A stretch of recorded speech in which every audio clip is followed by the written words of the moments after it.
So here we are talking to Stu McGill, and he's going to kind of explain his interview process, is how he uncovers what's going on in his patients' their life, and has a real calculated way of uncovering what's going on in somebody's life, what's causing their problems. So Stu, how do you do that? Well, it may give some help to explain the pathway to this. I was trained as a scientist, not as a clinician. So I was trained on how to probe and investigate phenomena so I could understand them. When we started the clinic at the university, I didn't have to follow a traditional model of any clinical art. And so we started that by setting aside sufficient time for the interview process. And we would take patients to an area where they sat in front of a fireplace to get them to relax and create an atmosphere for them to tell me what they've never told another clinician before. They're used to going to a clinician and getting 3 minutes, and they see the top of the head of the clinician as someone's writing down a few notes, if they're lucky. I had studied the techniques of interrogation, but again, it wasn't from a medical background. It was to extract information. I need to know from that patient why they hadn't succeeded in the past. What were the impediments? What was their social situation that was impeding their progress? Did they have to keep proving to the person who was paying their disability that, yes, they're truly disabled? And see, all of these things are very important modulators of how I need to get through to that person to create a plan that's going to deal with their back pain. But I also did a lot of other things that will surprise people.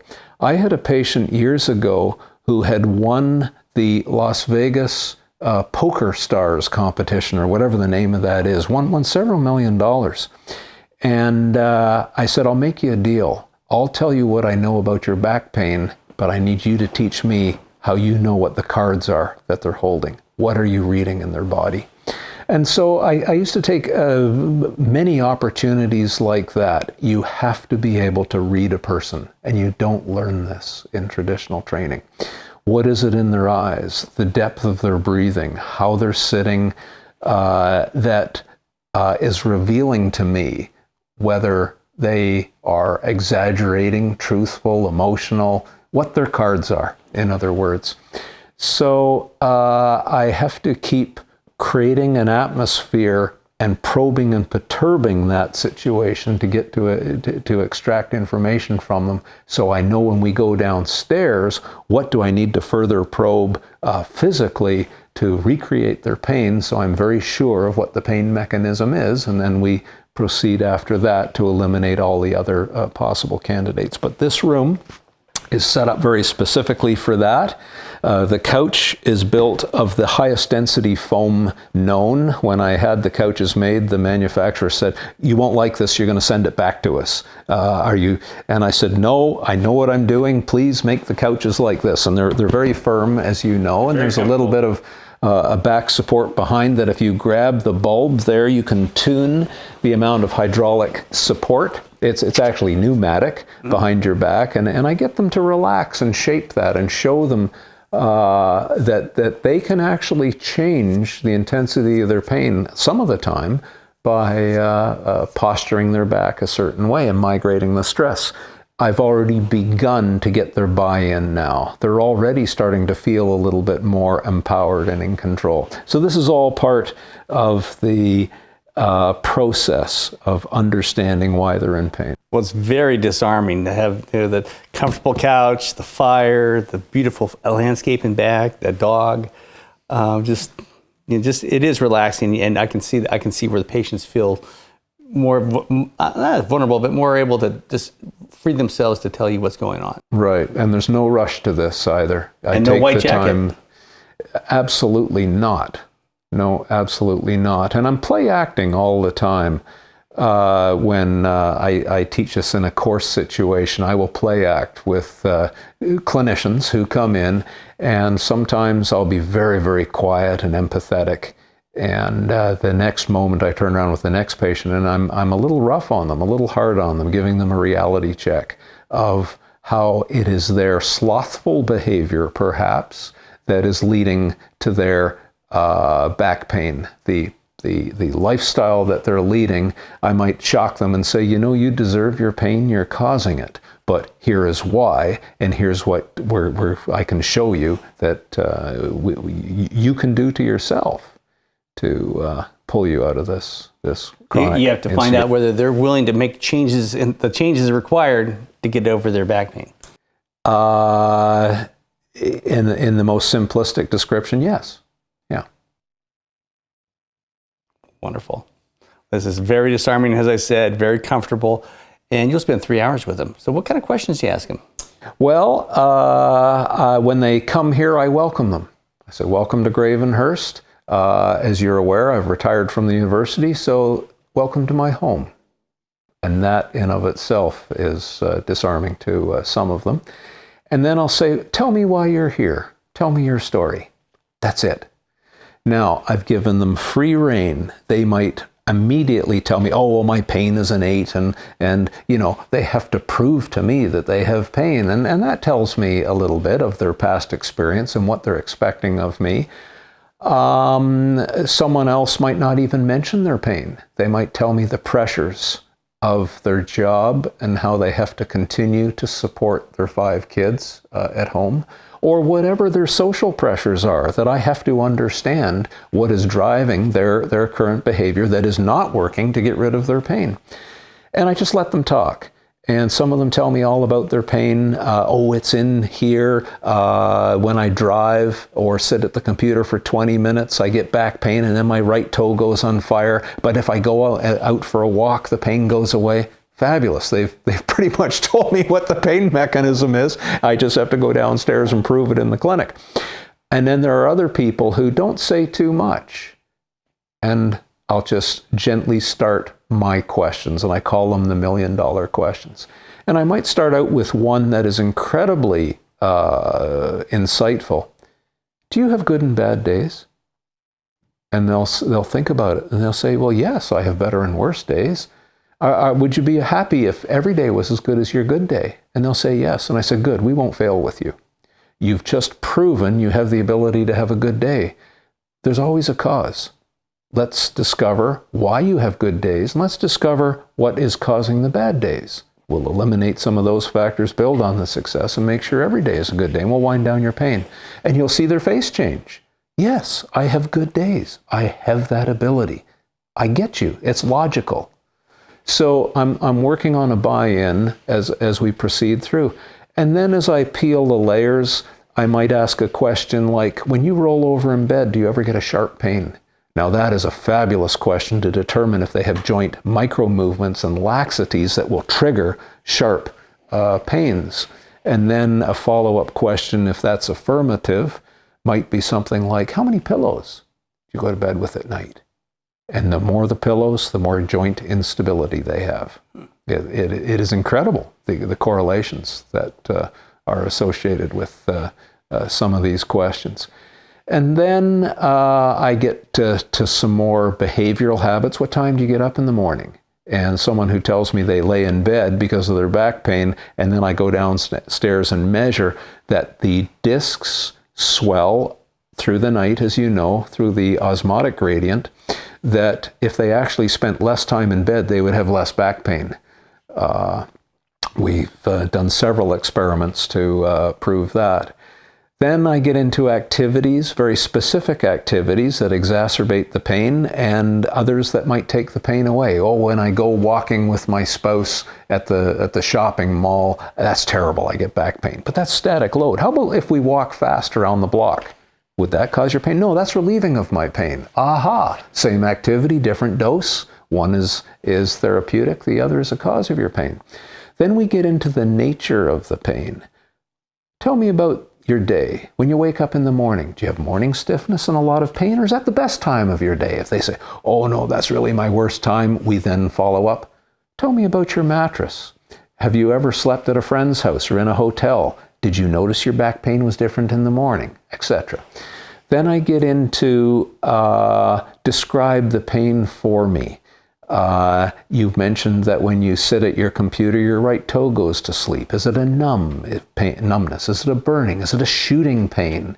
When the pain patterns grow, do they follow the same pathway? So the pain might start in your back, and then it goes to your right buttock, and then it goes to the outside of your right knee. And then when the pain diminishes, it follows a centralization of exactly the same path. Or is your pain in the morning, it's on the right side? And then in the afternoon, I do something, and then it shifts and it goes down my left leg. They've just shown me, once again, that there's something changing in their back. They have micro movements or instabilities, that things are shifting and picking up different pain triggers. Or they might have multiple mechanisms of pain as well. So I keep peeling the onion with very targeted questions. So by the time we finish the interview, I know a fair amount about their personality. I know a lot about their learning style. I can give you an example of that. Have you ever known an explosive athlete? So a sprinter, an MMA fighter, someone who just can explode, but then they don't have much endurance. Have you ever met one who doesn't have what's been labeled as attention deficit disorder? I'm sorry? So You're right. it is a syndrome associated with the neurology of being fast and explosive. You're not patient, and you have 30 seconds to interact with that athlete, and then they're lost. Their brain is off on something else. So I'm already gauging how I'm going to coach them, what their learning style is. And someone else, they might be highly intelligent, they might have an engineering background. Okay, I'm going to use an example. From there, I have time to develop the logic, and at the end, they'll say, you know, I've never had that explained to me. Thank you for not treating me like a 5-year-old. Everyone else I've ever acted with has treated me like a 5-year-old.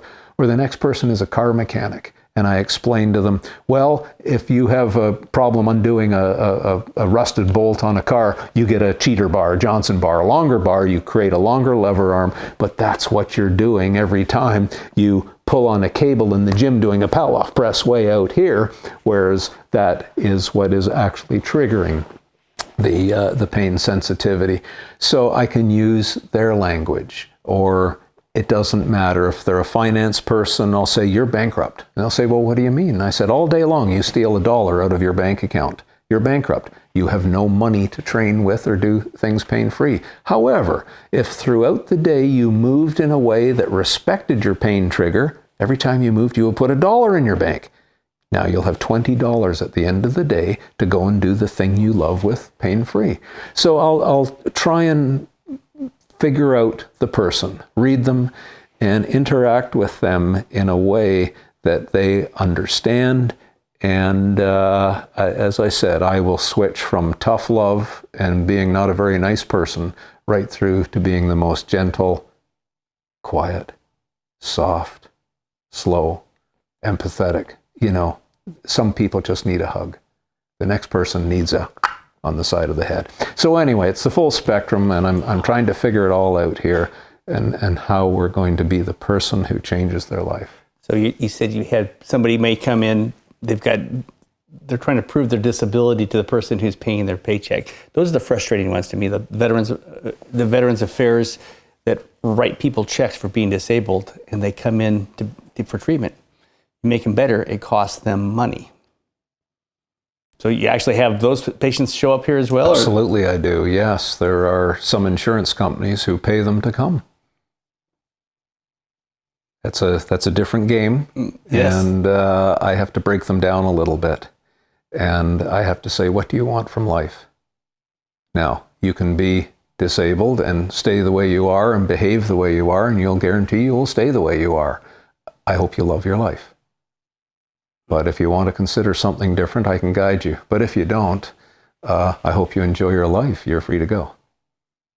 And that's shocking to them. So I with those, I have to shock a little bit.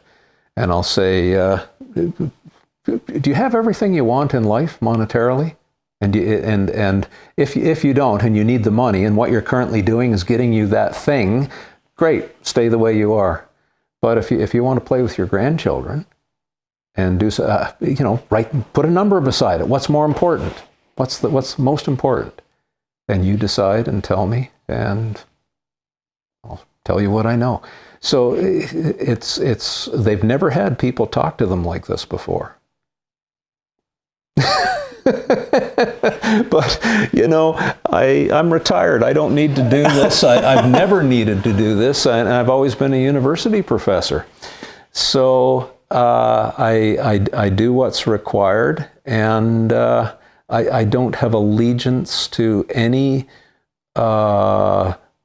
school, and even, well, I mean, I don't know what more I can say. It's a matter of reading people. And think of being a parent, Bill, and I know you're a parent of 4 terrific kids. You, at times, have had to treat them all a little bit differently for the circumstance at the time and what it required to guide them as best you could as a dad. Isn't that what we do as clinicians? It is. I remember once talking to a patient who kept, a new patient, sliding the disability papers towards me. And I asked what she wanted. Sign the disability papers. And I finally said, if I had a magic wand and could do anything, sign the disability papers. So the thought of me waving the magic wand and saying you're cured never crossed her mind. That was her motivation. What she wanted was not to get better. She wanted the money. So didn't accept her as a patient because I don't specialize in that. They're frustrating. But it may be that she wanted more money as well because of the opioids that she'd been addicted to by people who prescribed those to her because they were beyond the scope of their expertise. Boy, that's a wise statement. That's true. It's most of the abuses and the excessiveness, the excessive use of diagnostic technology is not done by the people who know what they're doing. It's done by the people who don't know what they're doing. The first line, the people who had the least training in treating spine conditions are the ones who are more apt who give the opiates or to put the request in for an MRI. I had a doctor, a physical medicine doctor, spend a day with me at the hospital shadowing me. At the end of the day, he said, I kind of wish I didn't have prescription privileges. I spend half my day arguing with my patients about their pain meds. Where you don't even have that conversation. You're trying to find out what's wrong with them and correct it. Anyway, well, thank you so much. Thanks for sharing this, for sharing the day with us. I'm so relaxed right now. I want to tell you everything is going on. This is a very effective place to interview people, and so relaxing and so warm and healing. And thank you so much for having us here. Well, as I said before, Bill, thanks for all of your support of our work over the years. And I think of 2 times that I've reached out to you and asked you to do something for me, and you did it. And I thank you so much. You're a good friend. And thank you for all of our interactions over the years. Thank you so much. They've been fabulous.